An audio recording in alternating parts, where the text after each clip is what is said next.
புண்ணியத்துக்கு அதிபதி. நிறைய பேங்க்ல நீங்க எஃப்டி போட்டு வச்ச மாதிரி பூர்வ புண்ணியத்தை சேர்த்து வச்சிருக்கிறீங்க. போன கர்மால, போன ஜென்மால.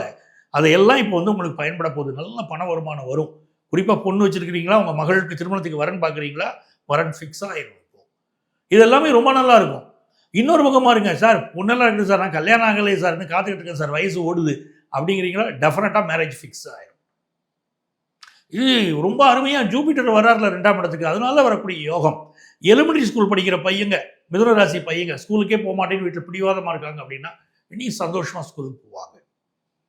உங்கள் பேச்சில் இனிமை பிறக்குது. 10ஆம் இடத்துல சனி இருக்கும்போது ஆஃபீஸில் சில தொந்தரவு இருந்துக்கிட்டு தாங்க இருக்கு. வேலையில் தொந்தரவு ஆல்ரெடி கொடுத்துட்டார். இருக்கிற வேலை போயிருச்சு, வேற வேலை தேட வேண்டிய ஒரு சூழ்நிலை, அதெல்லாம் நிறைய இருக்கு. ஆனால் இந்த பராபவ வருஷம் உங்களுக்கு கை கொடுக்குது பாருங்க. அந்த ஜூபிட்டருடைய அஸ்பெக்ட் வந்து சேட்டன் மேலே விளையாடுறதுனால உங்களுக்கு நல்ல வேலை, ஏற்கனவே சம்பாதிச்சதை விட அதிக வருமானம், ஒரு புது உலகத்தை நீங்க பார்க்க போறீங்க.